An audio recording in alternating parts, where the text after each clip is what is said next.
എനിക്ക് പ്രാവശ്യം പീരീഡ്സ് ഭയങ്കര ലേറ്റ് ആയിരുന്നേ നോർമലി വന്നേക്കാളും. അതുകൊണ്ട് എനിക്ക് ഭയങ്കര പെയിൻ ആയിരുന്നു സംഭവം. ലേറ്റ് ആയിന്ന് വെച്ചിട്ട് പീരീഡ്സ് വേദന കൂടുക അങ്ങനെയൊന്നും ഇല്ല. ഞാൻ കേട്ടേക്കുന്നത് അങ്ങനെയാ, ലേറ്റ് ആയി കഴിഞ്ഞാൽ പീരീഡ്സ്. ഇതൊക്കെ ഓരോ മിത്താണ്, അങ്ങനെയൊന്നും ഇല്ല. അതായത് പീരീഡ്സ് എന്ന് പറയുന്നത് യൂട്രസിന്റെ ഒരു ലെയർ പുറത്ത് പോണതാണ്.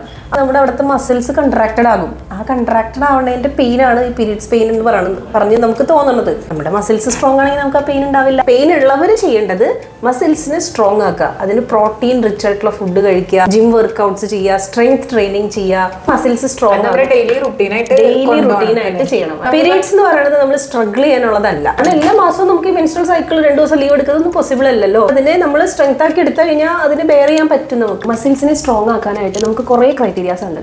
അത് 80% വർക്ക് ആവുന്നത് നമ്മുടെ ഡയറ്റാണ്. ഡയറ്റിൽ നമ്മൾ പ്രോട്ടീൻ ഇൻക്ലൂഡ് ചെയ്തിട്ടുള്ള ഡയറ്റ് ആയിരിക്കണം. കടല, പയറ്, പരിപ്പ്, മുട്ട, മത്സ്യം, മാംസം, പിന്നെ പനീർ, ഇതൊക്കെ പ്രോട്ടീൻ ഉള്ളതാണ്. അതിന്റെ കൂടെ ഫൈബർ വേണം, ഇതിന്റെ അബ്സോർപ്ഷൻ നടക്കണം. ഏറ്റവും ഇമ്പോർട്ടന്റ് നമ്മുടെ ഡയറ്റ് തന്നെയാണ്.